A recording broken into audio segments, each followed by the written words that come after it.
Okay, and Sharon, so where were you born? Washington, D.C. Was your mother and dad together? Nah, they was never together. Did you have a lot of friends as coming up? Actually, I did. I was really popular when I was growing up. As I got older, like starting in school and stuff. Okay.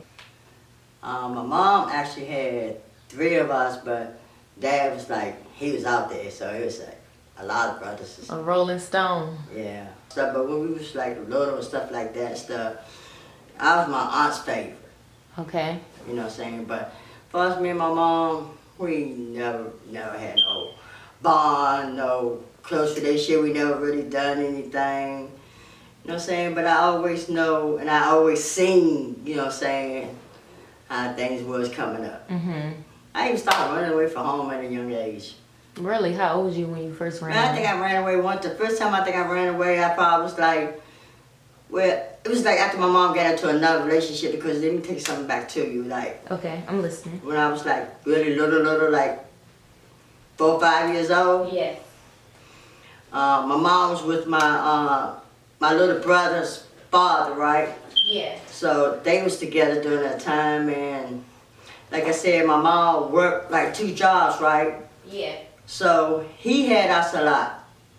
You know what I'm saying? He ain't work anywhere, but he was always keeping us a whole lot, right? You. Well, like I said, my little brother's father watched us because my mom worked the 2 jobs, you know what I'm saying? So he basically took care of us. Okay. You know what I'm saying? So he didn't really like, he didn't really care too much for me and my sister too much, but he loved his son, you know what I'm saying? So he wasn't really nice to me and my sister. Okay, was he like a father figure, would you say? A father figure. To me and nah. Okay. He definitely wasn't no father figure. No. Did he ever make you feel safe as a kid? No, he definitely didn't make me feel safe. Okay, so was it anything that was happened to you as a child? Yeah. Man, he molested me when I was a kid, like around age 5. Okay. And yeah, he molested me, you know what I'm saying? He like, I don't know, it's when like. you say he molested you, Yeah, he did. what's some things that you recall as a child being molested? Oh my God.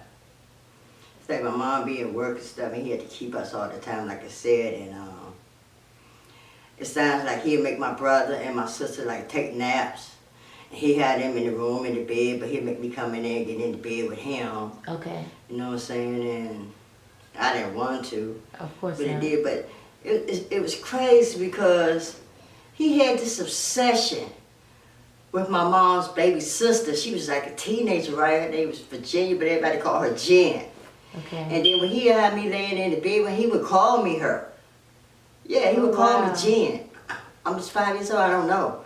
But he would just do things to me and make me do things to him, and he was just like, I'm 5 years old. Yeah. I don't know. You know what I'm saying? What do you remember? Like, what type of things did he make you do as a kid? Oh my God, and then I'm grown and stuff. Everything from oral sex and just finally got to the point where he tried to penetrate me and stuff. Just everything, man. And how long would you say this lasts as a kid? Okay, I think no more than probably like maybe 2 years, maybe going on 3, because my mom wound up, you know, he was abusive to my mom, right? Okay. And then my mom wound up meeting somebody else, Okay. right? Another dude, this nigga was like a street nigga though, Okay. right? So my mom wound up meeting him, and they got together, and they wound up being together, right? So the other dude kind of like came into the picture, beat him up, whatever. We moved out to an apartment. Before you keep going, how long did the molestation last with your brother's dad? Molestation stuff? With your brother's dad? Like I said, probably about, I was 5 then, so I'm thinking I probably maybe about 7 or something. When the So other you would dude say came in about the 2 picture. years? About 2 years, something like that. Okay. And how often? Oh my God, just like every day, he was doing something to me. Okay. You know what I'm saying? So Did you ever tell your mom about it? that's just it. Let me tell you how things go back then in that era. Okay. We couldn't. You don't tell stuff that goes on in your house. Okay. You know what I'm saying? I don't care what it is. We was always brought up like that. That whatever goes to your house, stay in your house. And then I'm 5 years old. Yeah. I know what he's doing. I don't like, but I didn't ever say nothing. You know what I'm saying? I just don't. One part of me don't. What am I going to tell my mom? How am I going to tell my mom? But then my mom don't really pay me too much attention. I don't have no type of bond where I could just, when my mom come home, I'm glad to see her because she going to show me all this love, this, that. No, so I'm like, I'm 5 years old, I'm a confused little kid. I don't know what to do. Mm-hmm. You know what I'm saying? And then he ain't no nice guy, and you know, he threats me and stuff like that too, right? So I'm just like, I'm all confused. I'm just 5 years old. So like I said, this stuff probably went on till I was about 7 when the other dude came in the picture. A female, one thing when it comes to her kids, what would that message be to a female? You got to establish some type of relationship with your kids. Okay. That's the only way your child is going to learn how to open up and talk to you about anything. Okay. If you ain't got no type of relationship where your child can come to you and tell you anything, your child is lost. They ain't gonna know who they got to turn to. They got nobody to turn to. And I'm gonna tell you, a person that molests a child can come into your child's mind in different ways. They can come into your child's mind with threats, or they can come into your child's mind with that love and all that type of stuff, or something that you're not giving your child. That's why I tell anybody now, from my experience, be there with your child. Talk to your child. Do things with your child. Let your child know that, no, regardless of what, you always there. A child has to know they got at least one person that they know no matter what they can turn to and talk to about anything. That's why I always try to establish a bond with all the kids in my life, my nieces, my nephew, kids that I actually helped raise as my own. Kids I don't even know, just met. They gotta have somebody that they could trust no matter what's going on in their life. Trust and believe me, from my experience. Maybe if I had somebody back then, but in that time of era, my mom never used drugs. My mom never turned up and party in the streets. Only thing she ever did was went out here and worked just to make sure that we had clothes, all the good things. So, you know, everything, that we had everything. But the most important thing that she didn't show and give was her love and her attention to me. Maybe she had gave me all that back there, I probably could tell her. Okay. First time he touched me. Okay, so I'm gonna let you keep going on about that, but I do want you to touch the subject as into when your mom met somebody else. I'm thinking like when she met this other guy, his name, they called him Pep. Like I said, he was a street nigga. Okay? He came up with his picture now. Oh, I'm thinking that, okay, he was nice. He was a good guy. He was nice. It wasn't nothing he would do for us or nothing like that. You know what I'm saying? He got us out of that situation with, like I said, the dude was abusive to my mom. He was molesting me. I can't say at all that he ever touched my sister, but he was mean to her. He smacked her, beat on her, and stuff like that. Like, she was born premature. So she was a little slower, stuff like learning how to tie her shoe and stuff. Okay. And when he smacked her, hit her, I try to help her, teach her how to tie, help her around the house, do whatever, just so he wouldn't touch her, hit her, and do all that stuff to her. So anyway, Pep came into the picture. He was going out, we moved out the apartment, we moved into our house and everything. Like, now I'm thinking, I'm good now. You know what I'm saying? He ain't gonna touch me no more. He ain't gonna touch me. Man, now, it's like it started all over again. He started to touch me and bother me. Okay, and when was the first time that you remember him touching you? Man, I don't exactly remember the first time he touched me, but it started. And I'm like, how did that make you feel? oh my God, it's just like, by me already being molested, I already know what to happen to me, all this and that, touching and doing all this stuff to me. Did you feel like he gained your trust and then took you away? Yeah, but you know, the only thing about it, he wasn't mean to me. Like, that's the only thing was different. He wasn't mean, he wasn't beating on us and stuff, you know what I'm saying? But you was nice and everything and buying that stuff and taking us on trips and doing all this stuff, but you was still doing the same thing to me that he was doing to me. And what I do, I still didn't tell him. My mom's still working all these, you know, putting all these hours in doing this, but it's just like, oh, this is the man of her dream right here. Mm-hmm. You know, oh yeah, you can see she happy. But now I'm sitting here now, I'm really confused. I really feel like I ain't got nobody to tell nothing. I can't tell nothing. You know what I'm saying? But I never started acting out and doing things and staying in trouble and stuff. I just try to stay away from home more. I try to go over different people's houses, spend the night, or stay after school, do anything to keep from going home. And he worked. You know what I'm saying? He did everything a father should do. He even had a house. He had 5 boys. But my thing was, I'm still being touched. I'm still doing all these things that I don't want to do. Have your mom ever, like, said anything to you to... Oh my God. Let me tell you about that one. I can remember that. It's like, I must have been about 13, 14. And one day she had came my stad. And it just took me off guard, because that's when I know. I can't tell this woman anything. She asked me. What she asked you? The way it came out of her mouth was like, she asked me, like, has Pep ever said anything to you or touched you or tried to do anything with you? She didn't ask me like that. She said, have you ever tried to do anything with Pep? Did I ever try to do anything with him? Then he tried to do something to me. Did I ever try to do something with him? Wow. I'm like, no. Why would you ask me something like that? I'm your child. Yeah, I'm your child. Why would you ask me that? After that, I just knew. I know now I'm by myself now. I'm not going to be able to tell her nothing. Yeah. I'm not going to be able to tell this woman anything. You just ask me. You know what I'm saying? Because, I don't know. I just don't even, right today, I couldn't even tell you why she even ever asked me that. So when she asked you that, she made you uncomfortable? Man, she made me feel comfortable. It's like she went out the room and everything. I know I cried. Now I don't got nobody there to talk to about nothing. I have kept this secret for so long, Dee. For so long. You know what I'm saying? I just like, and the only thing, you know how I hid the secret? How? I turned to eating everything. That's how I hid everything. I just eat up all the time. Eat. I try to stay away from home even more again. I hated having to go home. And then, on top of that, she started working at the hospital. She started working 3rd shift. Oh, so you was there late night. Now I know what's really ready to happen. Yeah. And then you work 3rd shift, and by that time, my grandma and my granddaddy, they staying with us, so...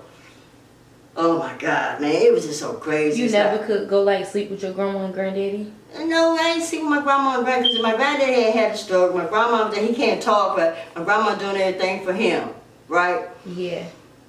My mama's room right here. There's another bed in my mama's room. The back bedroom stays so cold and stuff on the back, so we slept in that room, in the front room.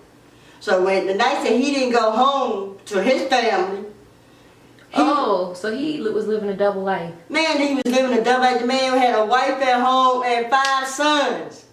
Oh, wow. 5 sons. So back then the day, you know, it wasn't, you know what I'm saying, it was what it was. Now we look at it like this, we call it like this. He got a wife and my mom was a side chick. That's how I look at it these days, you know what I'm saying? But at the end of the day, you still was bothering me. Mm-hmm. But you gonna ask me something like that, that's why I try to like, I kept it a secret. I kept it a secret for so many, even after I got grown. But you know how another way it played an effect on me? How?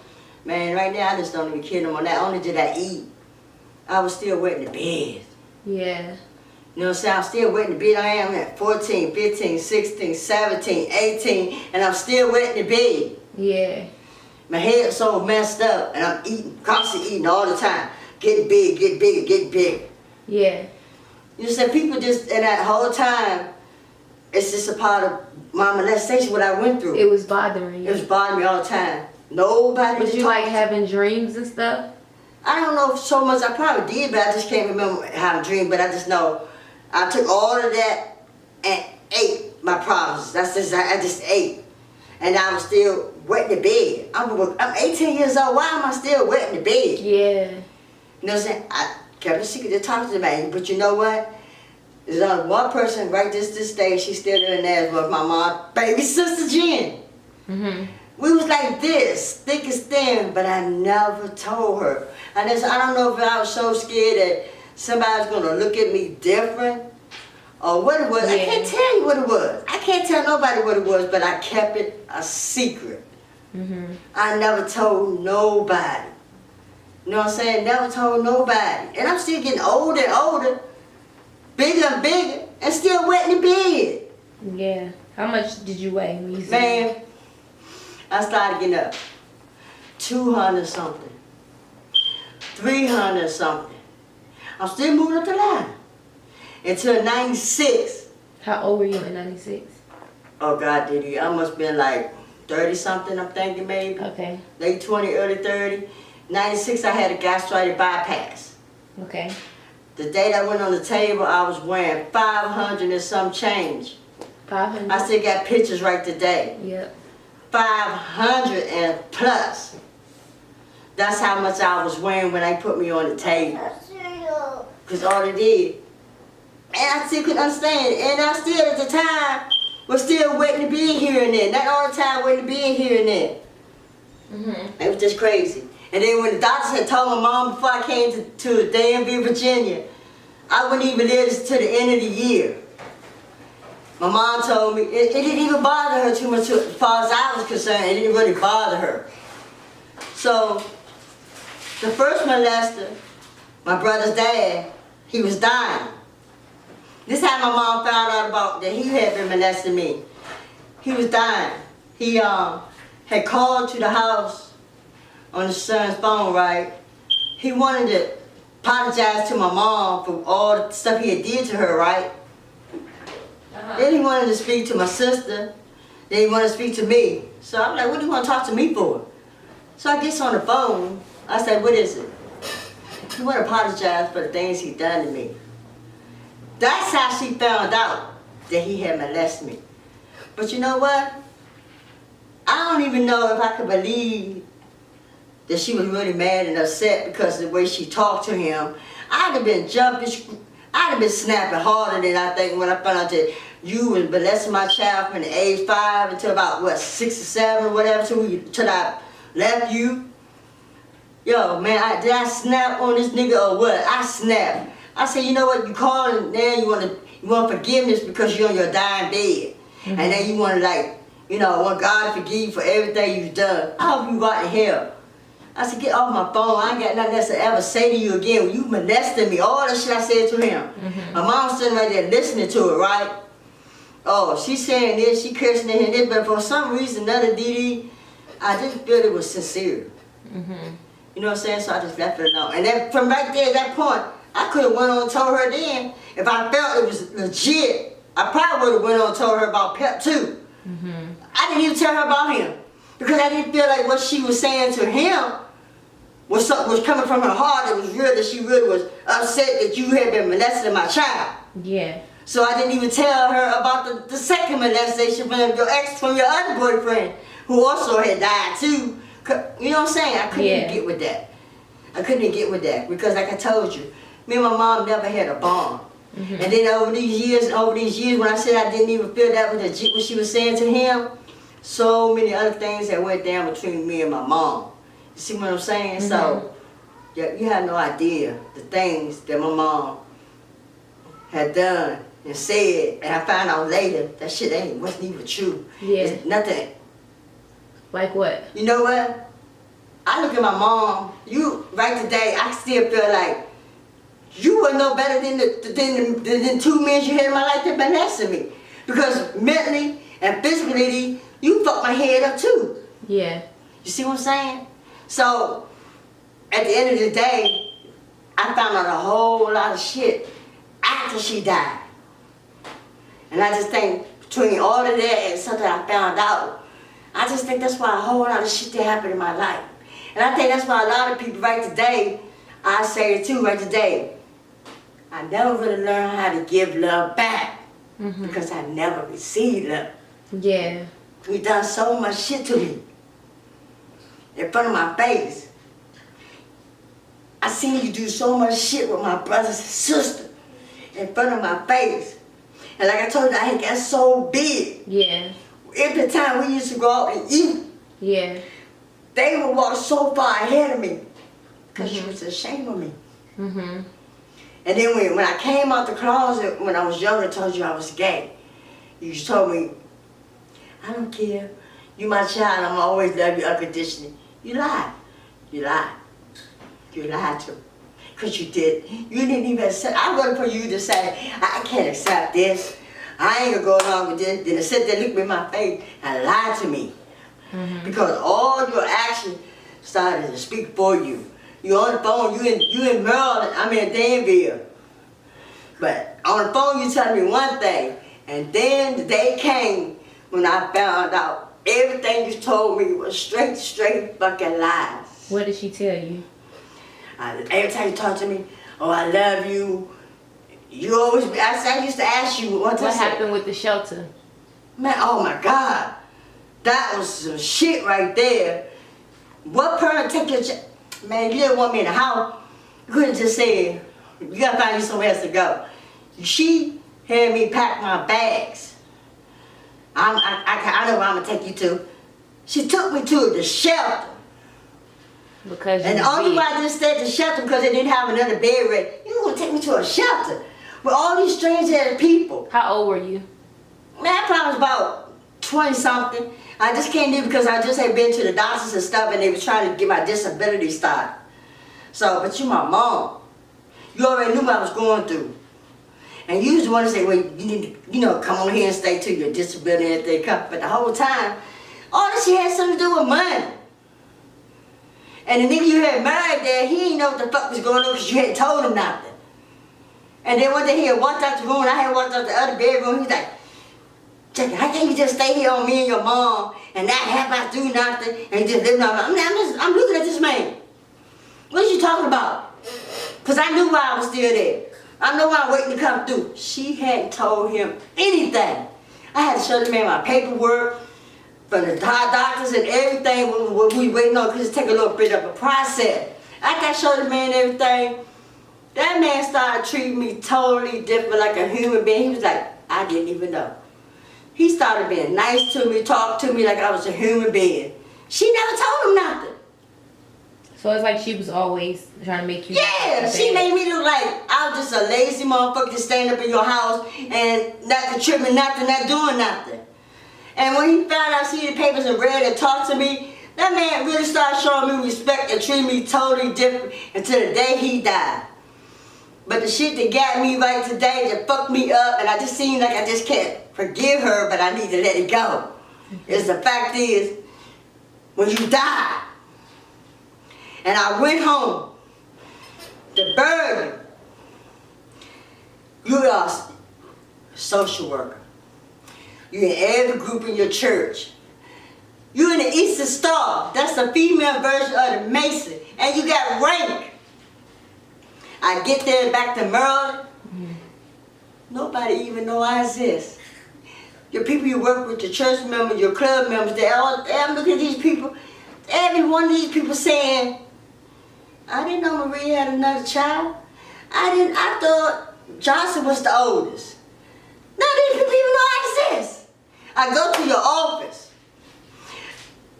You got all the other one's pictures on your desk.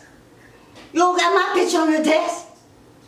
But when you call me, I love you. All this small ass talk. And the whole time you was being fake. You didn't care shit about me. You didn't love me. That's why I say, keep it real with your kids. Find out what's going on in your kids' life. If it's something that's not right in their life or something you feel they talk to them about it. Because at the end of the day, their kids need their parents. You don't know what's good. They could have been molested. Anything could be going on. They could be out here in the street doing whatever. But if they got that one person that they could turn to and come to, you just don't know. You done saved your child. It ain't anybody be your child. It could be another child whose parents ain't there for them. See, so that's when they come in about people saying, oh, my mom on drugs. My mom in the streets all the time. My mom never done none of that stuff. The point was, she just didn't care. She just didn't care. Y'all got to pay more attention to your kids because there's always somebody out here waiting for your child. Wake the fuck up and take care of your kids. Wait, maybe it's been another me out here. Because out here right now, there's another Sharon. Whether it's a boy or whether it's a girl. Because they got them too, just like they got the girls. That's why I always here for those kids, because there was never nobody here for me. Nobody. And as time went by, I got my sisters in there. The main one that I looked out for when she was little, we don't even speak right today. We don't speak. We don't talk on the phone. She can't stand me. But my other sisters in there, they did. We like this. And their kids and my nephews and stuff. I got bonds with all them. I got bonds with kids that ain't even related to me. Because I see shit in them. I see what their parents may be like. But they gotta have somebody they can turn to. Because if don't, the streets, the motherfuckers out there in the streets is gonna eat your kids up. Somebody gotta be there for them. Like I said, because nobody was there for me. I went to church, but I done turned to drugs out there in the street. I did a whole lot of shit. I ain't sold drugs. I smoked weed. I drank. But I never turned around and did hard drugs. I never went around here shooting motherfuckers up and doing other stuff. But when it came to a kid, I've been always there for anybody, kids, because there wasn't nobody there for me. So I'm trying to tell y'all now, y'all better wake up and take care of your kids. Because if you don't, you got another Ronnie out there, you got another Pep out there, and you got another motherfucker Marie out there. Y'all better do what you can do for your kids. But I guarantee you, Sharon right here. And if I see them, I'm going to do everything I can to take care of the child. Because if you don't, they're going to get your kid. Because see, I didn't have nobody. I just said myself. And through all I went through, I still brought myself through a whole lot. I kept all that shit inside. All the shit that I went through, I kept it inside of me. And I just recently started telling them what the fuck I went through. Because all my nieces and nephews got kids of their own now. And I want them to be there for their kids because there wasn't nobody there for me. Y'all better wake the fuck up. That's all I gotta say.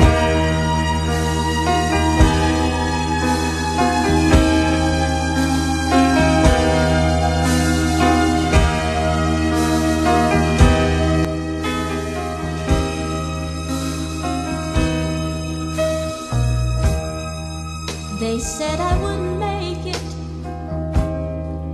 They said I wouldn't be here today. They said I'd never amount to anything. But I'm glad to say that I'm on my way. And I'm growing more and more each day.